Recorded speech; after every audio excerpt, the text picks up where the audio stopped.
Ok. Entonces, el tema era el siguiente. Estos señores sí podían hacer comunicaciones. De hecho, esto no había cambiado nada, esta telefonía móvil, no había cambiado en nada el concepto de conmutación. El concepto de conmutación es el proceso por el cual se conecta una estación con otra. Entonces, en este caso, el concepto de conmutación seguía siendo el mismo, es decir, conmutación de circuitos. ¿Qué significa conmutación de circuitos? Significa que el sistema asigna recursos para una conversación y esos recursos no los pueden usar para ninguna otra conversación. Es decir, lo que habíamos visto ya en clases anteriores, habíamos comentado que cuando hay un señor que quiere hablar con otro señor, ya sea a través de la PSTN o a través de celular a celular, vamos a hacerlo que sea a través de la PSTN, entonces por acá habrá un señor con su teléfono fijo que estará conectándose a, a la red de alguna forma a través de una central telefónica, etcétera, etcétera, no nos importa eso. Entonces, cuando este señor quiere hablar con uno de móvil, se desarrolla todo el proceso, este señor con su telefónica fija hablará, le pedirá los dígitos, este señor la telefónica fija que estará por acá adentro, por supuesto, en algún lugar, no sé, la central de cotas o de quien sea, se comunicará posiblemente con esta central telefónica que es de una móvil, ¿eh? Y conversarán a través de la señalización, dirá, mira, tengo una llamada para uno de tus abonados, la central telefónica preguntará a su DLR si el abonado al que se está llamando está en el home. Si está en el home, entonces le dirá al BSC, oye, fíjate que vamos a suponer que nosotros queremos comunicar, y hagámoslo rápido, queremos comunicar a este usuario con este usuario. Esa es la necesidad. A ver, aquí vamos a poner un color, eso es, ya. Esa es la necesidad. Este fijo quiere comunicarse con este móvil, entonces empieza todo un proceso con la central telefónica, ya hemos visto cómo es, digita los números, la central telefónica se conectará con la otra central telefónica a través de un proceso de señalización, que en este caso será SS7 o R2 o cualquier tipo de señalización entre centrales.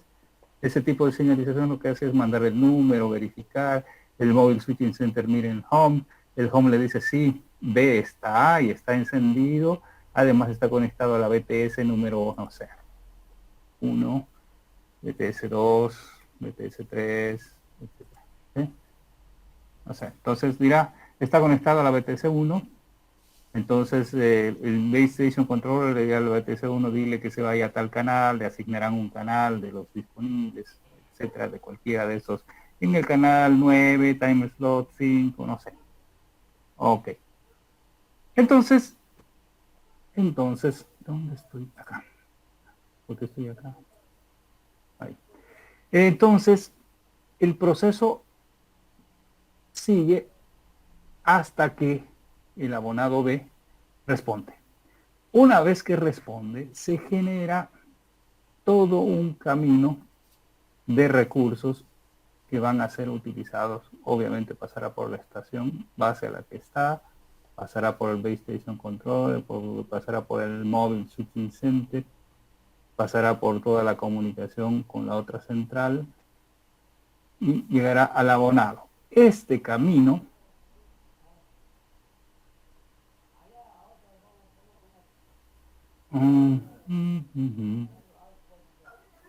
bueno, este camino creado entre el abonado A y el abonado B, este camino es una asignación de recursos que le realiza la central telefónica a través del sistema de comunicación que tenga esta central con la otra central, le asignarán un time slot o una ranura de tiempo que va a estar ocupada todo el tiempo con esta conversación, le asignan un canal y ese canal siempre estará dedicado a este señor.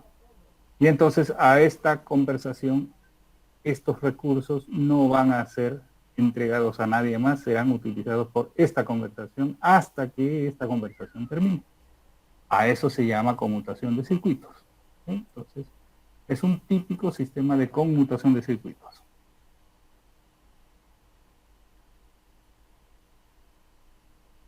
Bien. Y este tipo de conmutación de circuitos es tradicional en la telefonía fija, ¿no? Así empezó, así fue, y entonces la telefonía móvil tampoco cambió.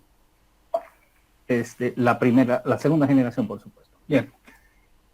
Cuando desarrollaron esto, ya cuando los señores estaban conectados, ¿sí? Están conectados, el canal que se crea es como un tubo entre los dos extremos. Ahí conversan, hablan, etc. Entonces, si este canal quisiera usarse para otro propósito, como por ejemplo enviar datos, este canal es de un ancho de banda reducido. ¿Se acuerdan que por ahí hemos visto en las partes de descompresión de la voz en GSM se comprime a 12 punto algo de kilobits por segundo, por lo tanto el ancho de banda del canal es reducido, por lo tanto también la capacidad de transportar información era reducida. ¿Sí? Bien. Todos los usuarios de telefonía, o sea, de voz, satisfechos con la comunicación de muy buena calidad en comparación a la primera generación. Pero todos los usuarios que quisieran o querían manejar datos se sintieron frustrados porque esta tecnología, al igual que la primera generación, no le daba solución porque la capacidad de transportar datos era demasiado baja. De hecho, no funcionó. Bien.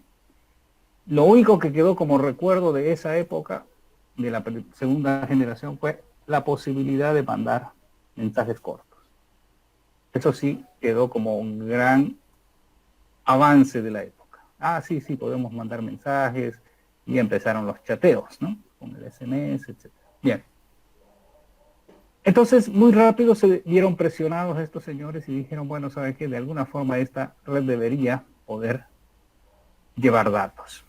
Y de hecho, lo que hicieron fue una cosa muy, muy interesante.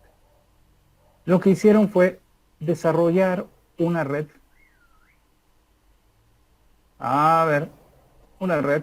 Vamos a poner este es un router.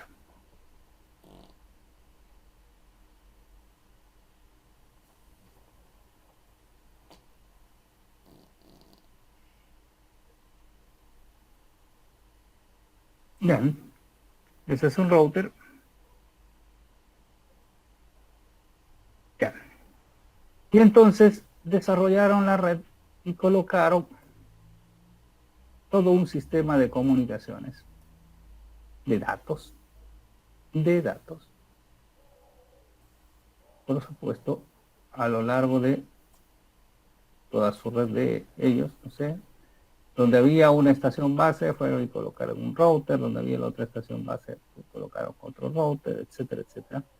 Y por supuesto, entre los routers, de alguna forma, tenían conexiones, como se hace normalmente entonces se conectaban.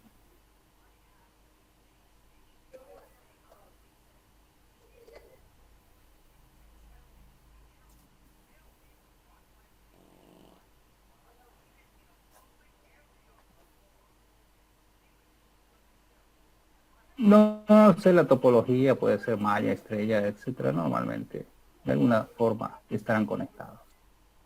Bueno, eh, una red convencional de datos.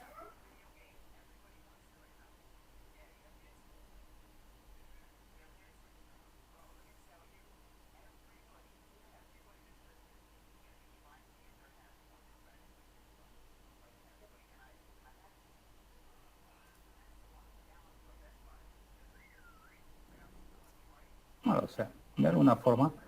Y, por supuesto, esta red de datos tiene una conectividad a la red donde la gente quiere ir, ¿no? Esta red donde la gente quiere ir, la red que tiene datos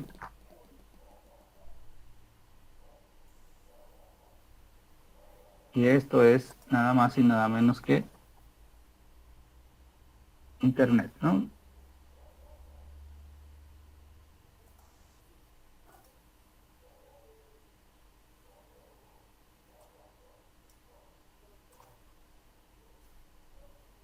Bien. Ok, vamos a dejar ahí. Entonces, esta red, a través del su router, se conectaba, bla, bla, etcétera. Entonces, era una red que fueron instalando, obviamente instalaron la parte del core, del núcleo, en la parte donde estaban las centrales telefónicas y los routers, cada una de las estaciones base. Y esto finalmente lo que se logró es hacer una red más o menos parecida a la siguiente. Como un plano. ¿Sí? Un plano.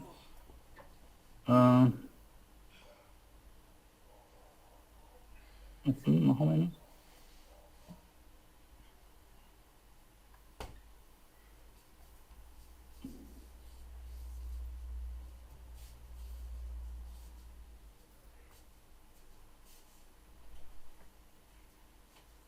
No, ¿por qué no?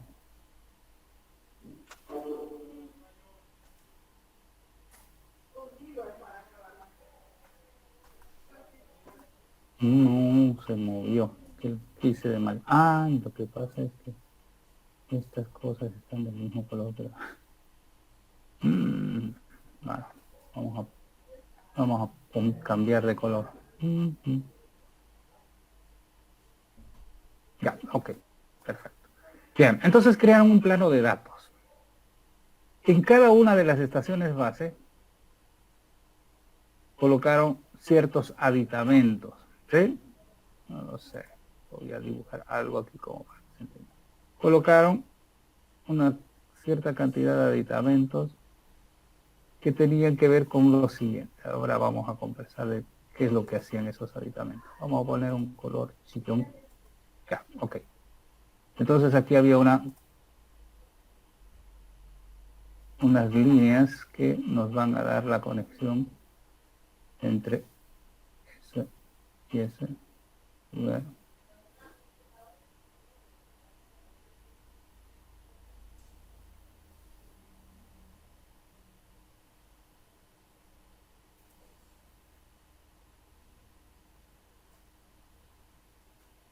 Bien. Ok. Este es un plano de red de datos que se superpone a la red existente de telefonía. Esta era la segunda generación, tenían sus estaciones base, etcétera, etcétera. Bien. ¿Qué es lo que hicieron? Hicieron una red de datos y pusieron en las estaciones, en las BTS, un sistema que permitiera, apenas el usuario quería hacer transferencia de datos, en vez de que se vaya por la central telefónica a ningún lado.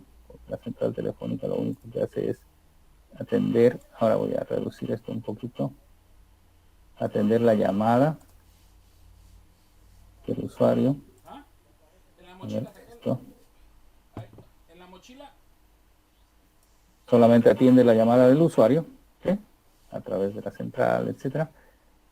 Y entonces, si este señor B quería hacer datos para ir a internet, entonces cuando llegaba el requerimiento a la BTS a través de este subsistema que había sido puesto en combinación con el router, le comunicaba al BSC que este señor B quería hacer datos, entonces lo desviaba y desviaba esa información a la parte de la red y después, por supuesto, para unos módulos aquí que lo llevan al internet.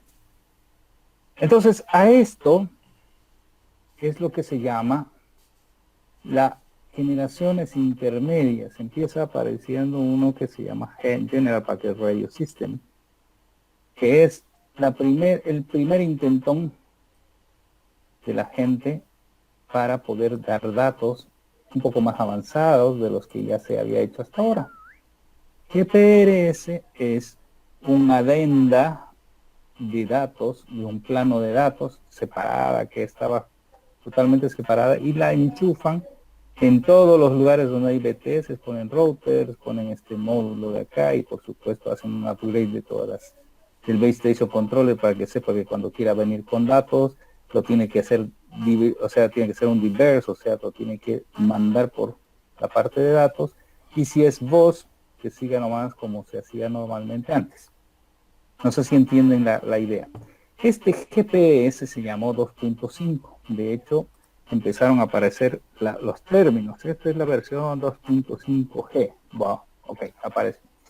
¿Qué es lo que propugnaba GPS? GPS propugnaba dar velocidades mayores a las que podríamos haber conseguido con una red GSM que en realidad era muy baja, ¿no? Entonces, de hecho, si no recuerdo mal, GPS había prometido 114 o 140 kbps de velocidad, pero esto es un dato que hay que corroborarlo porque no estoy muy seguro de ello, pero había pedido o habían dicho que iban a dar una velocidad que era mucho mayor a la que teníamos en GSM. En GSM normal no teníamos tanta velocidad. Bien. A ver, ¿quién es que quiere entrar? Félix Jockey. Bien.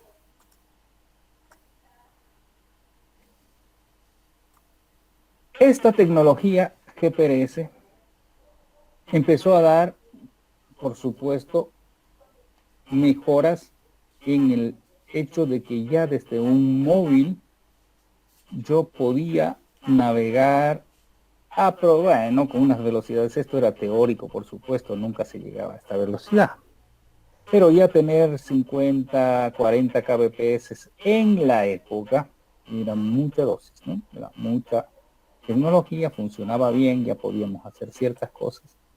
Y de hecho, todo el mundo empezó a usar. Pero aquí hay un tema que hay que aclarar.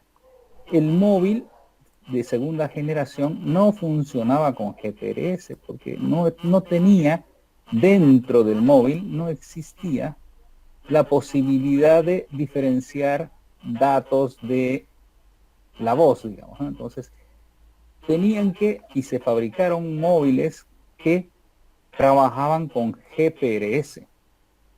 Esos móviles eran móviles especiales, por lo tanto, si yo tenía un móvil de segunda generación, una 2G normal, y quería datos, tenía que cambiar de móvil. ¿Por qué? Porque este móvil ya necesitaba una cosa especial, una parte de radio especial, y además no solamente eso, sino que yo tenía que ir al operador y decirle, mira, ¿sabes qué? Yo quiero usar datos. Y entonces el operador, Entel, o quien sea, le decía, ¿usted va a usar datos? Sí. ¿Cuántos de datos? Mira, me gustaría, ¿qué planes tienen? A ver, yo puedo usar, estamos hablando de ancho de banda, ¿no? Entonces, puede usar 16K, 32K, 64K, qué sé yo, todo dentro de lo que la tecnología tenía como límite. Y por supuesto, mientras más alta era la velocidad que yo requería, más me cobraba. Obvio. ¿Por qué? Porque cada uno de los time slots que tiene el sistema de distribución de frecuencias y de tiempos, cada uno de esos time slots tiene una cierta capacidad de transportar información. Vamos a suponer 10K. Entonces, si yo quiero 20K, necesito 2 time slots. Entonces ahí tendré 20K y así sucesivamente. Entonces, ¿qué sucedía? Sucedía que si yo necesitaba velocidades altas, 30K, 40K, necesitaba 3, 4 time slots.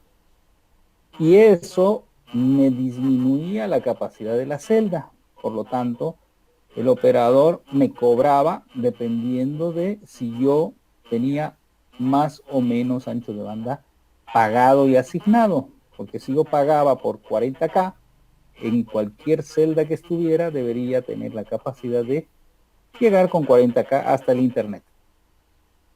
¿Se entiende la idea esa? Hola, hola. Sí, ingeniero. Bien. Sí, se entiende, dinero. Este GPS, que de hecho continúa vigente, ¿por qué sigue vigente? No es porque quieran tenerlo, sino que la segunda generación se desplegó por todo el país. Vamos a hablar de Bolivia, no de ningún otro lugar. Esta segunda generación se desplegó cuando vino esta empresa que les digo, es una empresa italiana que se llamaba Stets. desplegaron más de 1000 bases. Todas esas bases trabajan con 2G. Y después, cuando empezó a aparecer las 2.5 o la posibilidad de transmitir datos, también le hicieron un upgrade a todas las estaciones y le pusieron estos routers y toda red de datos para que trabajara con GPRS. Entonces casi, me podría decir casi el 100% de las estaciones de segunda generación fueron hechas este upgrade. ¿Por qué? Porque este era otro negocio, le cobraban a uno por hacer y etcétera, etcétera. Entonces todas las estaciones base del país tienen esta tecnología y por supuesto muy rápido estos señores se dieron cuenta de que tampoco era la magia, ¿sí? Ok, a ver, espera un instante, por favor, perdón, un ratito.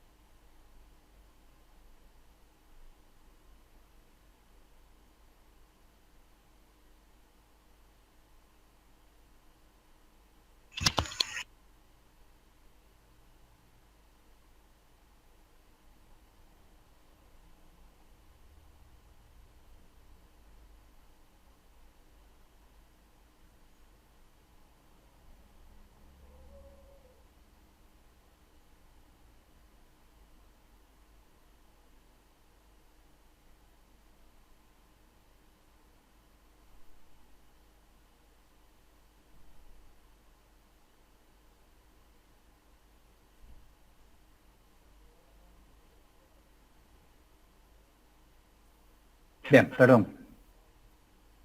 Ok, entonces, estos señores muy rápido se dieron cuenta de que el negocio estaba muy bueno, pero la gente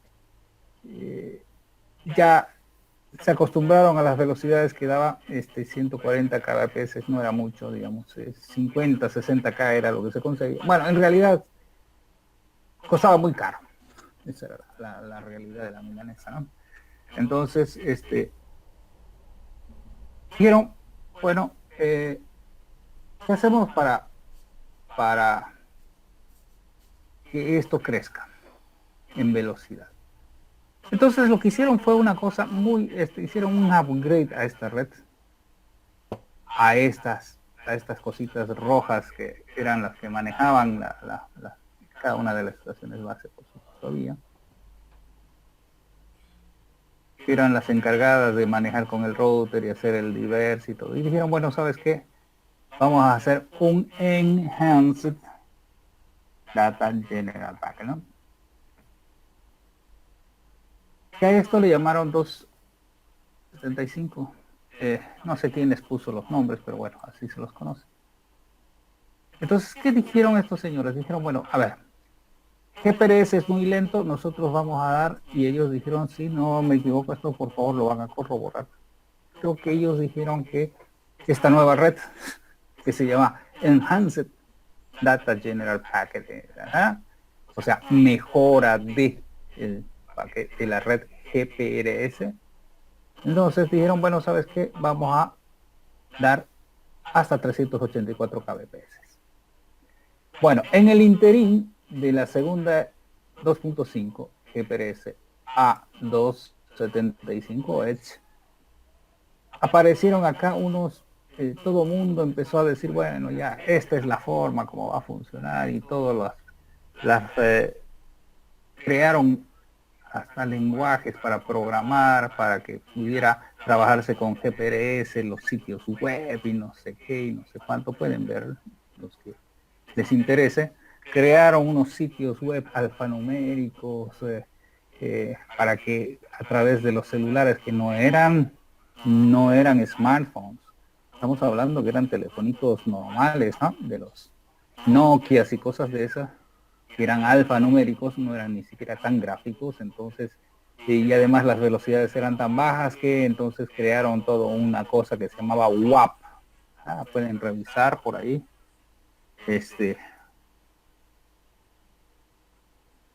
ese tipo de programación que se desarrollaba para los nuevos sitios, para que todos los celulares pudieran trabajar en esos sitios.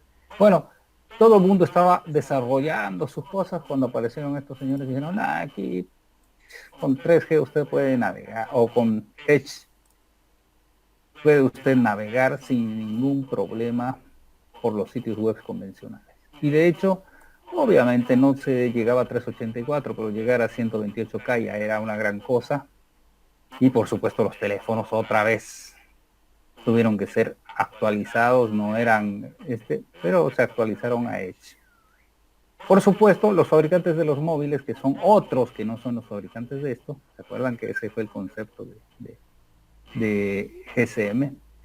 Que los fabricantes de esto no necesariamente sean los mismos de estos, entonces ahí aparecieron empresas muy grandes, ¿no? Nokia, sí, Samsung y todas estas empresas que de la época empezaron a fabricar equipos para cualquier red, no importa quién sea el fabricante de la red. Y entonces empezaron a fabricar los primeros que eran solamente de 2G y luego después aparecieron 2.5G que tenían ya dos partes y luego 275 que tenía que tener. Entonces las actualizaciones en las estaciones base consistían en mejorar lo que ya tenían sin retirar lo que ya existía. ¿Qué significa esto? Que vamos a suponer que en esta estación base, perdón, perdón,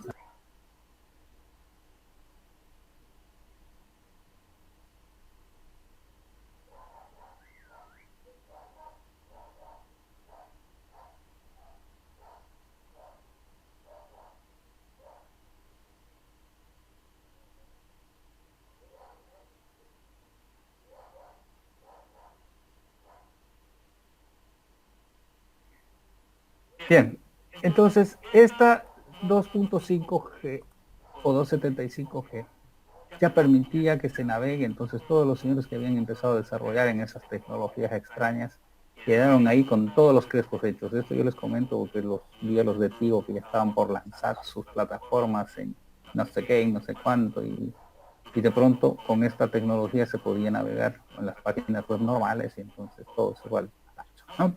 Estábamos hablando de que los móviles y los fabricantes empezaron a fabricar modelos. Entonces, cuando ya había 275, el móvil era compatible con 275 y era compatible con 2.5, por supuesto, y era compatible con GSM, ¿no? Entonces, y es acumulativo, es decir, donde pusieron 275 y antes había 2.5, las dos se mantienen, las dos tecnologías. Y así, esta historia fue incrementándose y entonces en algún momento aparecieron los señores que dijeron, a ver,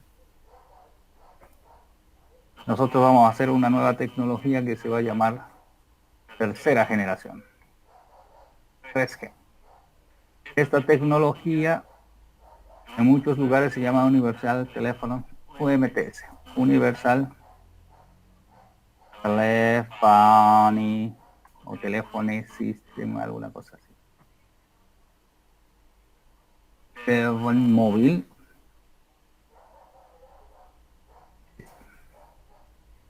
Ok, esta tercera generación que fue desarrollada por los años 2000 y fue implementada recién mucho después. Prometía varias cosas y entre las cosas que prometía, por supuesto, una de ellas es 2 megabits para cada usuario. Bueno, entonces dijeron, bueno, si vamos a poder hacer 2 megas, ¿para qué queremos? Estaba una maravilla. Entonces,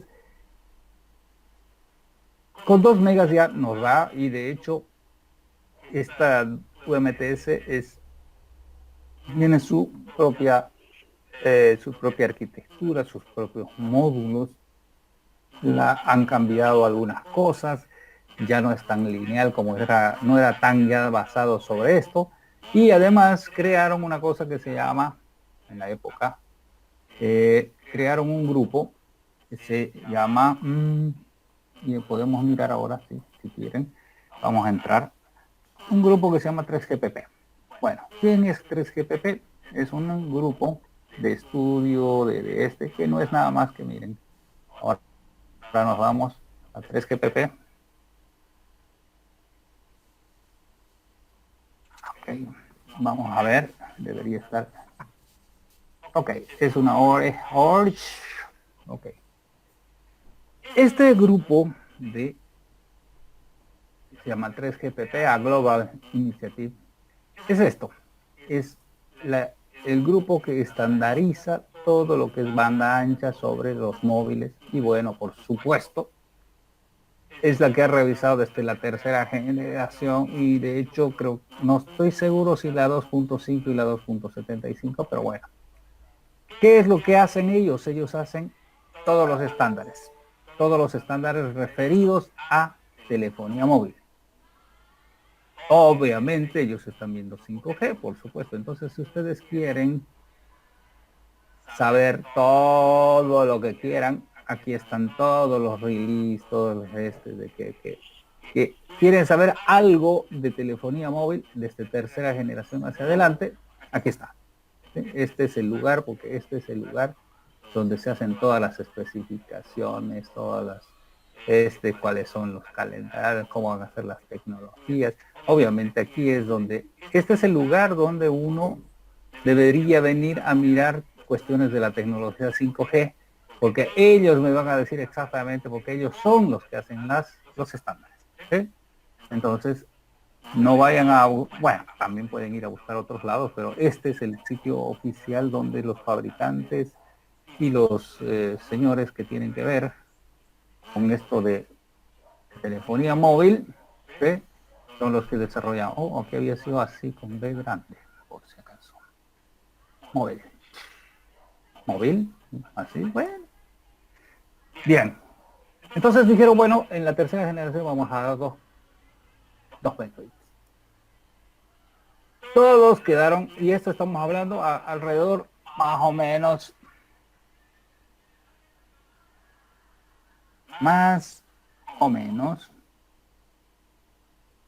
en los años 2000.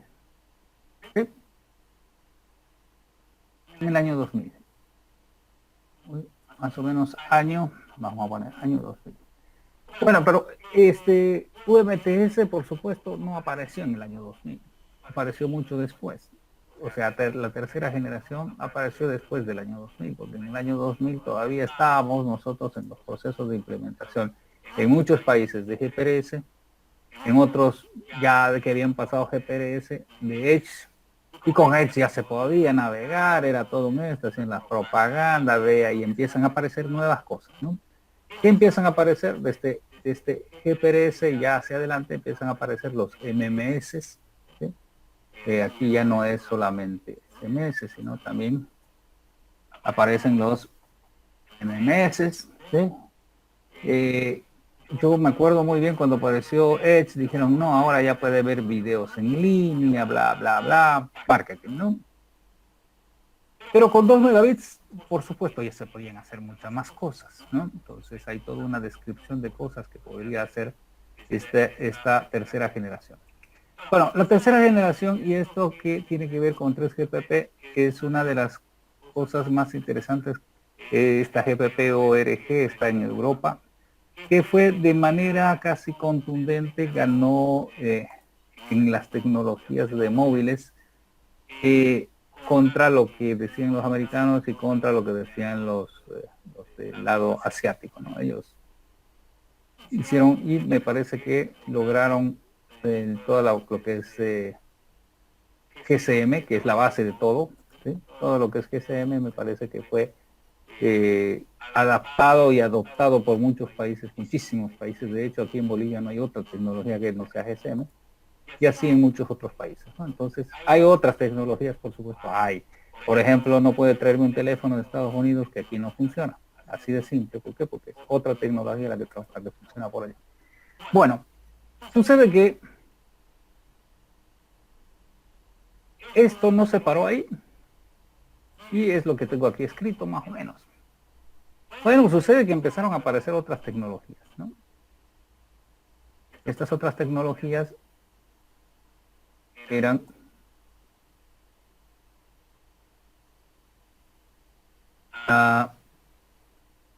diferentes cosas y cosas que prometían, ¿no? Ok. Bien. La tercera generación, muy rápido, esos 2 megas que ofrecían, dijeron, bueno, con 2 megas, ¿te imaginas lo que puedo hacer con 2 megas en un celular? No, ya, no hay más. Nada. De pronto apareció una nueva tecnología que se llama 3.5. Bueno, y aquí empiezan unos nombres y ustedes lo van a ver porque va a ser una tarea, ¿sí? HCPA, HSUPA, H no sé qué, HD SUPA, un montón de cosillas, ¿no? Que lo único que fueron haciendo fue incrementando la velocidad de datos, porque la voz en todas ellas es exactamente lo mismo. Sigue haciéndose exactamente lo mismo, sigue haciéndose este camino, desde el abonado 1 hasta el abonado 2, se sigue asignando conmutación de circuitos, etcétera, hasta todas las tecnologías incluidas esta de acá. Todas estas tecnologías usan conmutación de circuitos para la voz y para datos, bueno, tecnologías que mueven los datos por otros lados, que no es la central telefónica, ¿sí? O sea, en realidad, por la central telefónica no pasan nunca los datos, pasan por otra red para irse a otro lado. Bien, entonces ustedes sería bueno y muy interesante si ponen el año, ¿sí?, de tecnología, o sea, para ubicarse, ¿no? El GSM arrancó en tal fecha, 2.5 Gbps en tal fecha, para que se den cuenta qué tan rápido ha ido evolucionando el proceso. Bueno, donde ocurre un salto, pero absolutamente impresionante, es en esta tecnología. La primera tecnología que realmente cambia el concepto que se había estado manejando hasta ese momento. Y es que, algo hice que no sirvió. Creo que es todo una historia. A ver. ¿Qué hice? Ox. Ajá. A ver. Bien. Ok. Entonces, ¿qué fue lo que pasó con esta tecnología? Esta tecnología cambió todo. Cambió todo el concepto que teníamos hasta ese momento. ¿Por qué? Porque esta es la primera tecnología que efectivamente hace todo con IP. Bueno, ¿y qué tiene que ver que lo haga con IP? Obviamente cambia todo. Porque la voz en todas estas tecnologías era un circuit switching, o sea, conmutación de circuitos, y aquí la voz se convierte en packet switching. Es decir, la voz se empaqueta en paquetes IP, y entonces los datos y la voz para el sistema es lo mismo, son paquetes que viajan de un lugar a otro. Entonces, aquí es donde ocurre el gran cambio, y otro cambio que vamos a conversar la próxima clase va a ser hablar de esta tecnología que se llama LTE, ¿sí?, que en realidad es una tecnología, no tiene nada que ver con la cuarta generación, es una parte de la cuarta generación, pero ha sido utilizado más como parte comercial que como tecnología en sí. Bien, entonces, eso es lo que pedimos, un resumen de las arquitecturas, de todas las arquitecturas que modifican de una a otra, que es interesante. Arquitecturas, no se vayan a conseguir cosas exóticas ni nada por el estilo. Las arquitecturas son estas como presentó el profesor Montañana, es una cosa así resumida, ¿no? Cada uno de estos bloques mayores significa esto, eso es arquitectura. Uno mirando y viendo qué es cada una de las partes puede entender cómo funciona el sistema. ¿Sí? Bien, esa sería entonces la parte de la tarea. Yo la voy a publicar ahora mismo. Y entonces, no sé si alguien tiene alguna duda. Y si hay alguna duda, pues me avisan ahora mismo, y si no, nos vemos el día viernes. Buenas noches, ingeniero. Ya me despidió, Rafael. Gracias, Rafael. Nos vemos No, entonces. Ya no me le desocupado. le iba a hacer una pregunta sobre las notas del primer parcial. Sí, todas están. ¿Hasta cuándo serían, hasta cuándo No las lo tendría? sé porque no supieron que hubo una caída al día siguiente. Sí. Ajá. Bueno, por ahí están buscando sus exámenes todavía. Ya. Que también me dijo que le da de acuerdo, no sé si me olvidé, sobre los puntos para el primer parcial, que había una tarea especial. ¿De usted o de todos? Eh, yo la presenté, pero creo que también había dicho para los que la hicieron, ¿no? Claro. Ya, aún. Primero que aparezca, pues, tengo yo problemas con el otro grupo. En medio del examen del segundo grupo de los que dan martes, se cayó la plataforma. Así que no sabemos de esos exámenes ni de los de ustedes. Recién Ah, la ya. recuperaron y ahí estamos viendo, a ver, todavía esto está para una semanita. Ya, No van ingeniero. a Está tener bien. las notas esta semana porque no sé si está completa las cosas que yo tengo que revisarlas. Se cayó el sistema por, por capacidad de almacenamiento. Se está produciendo mucho. Finalmente en la universidad miren, cada tarea cuánto es que suben, bajan, un montón de información, entonces el almacenamiento se les cayó, ¿no? Se reventó, así que han incrementado cada vez que incrementan y se acaba muy rápido. Así que bueno, vamos a ver qué hacemos. Esta semana que viene yo creo que ya van a tener las notas, ¿ok? Ya, ingeniero. Listo. Listo, señores, que tengan buenas noches. Buenas noches, ingeniero. Gracias. Buenas noches.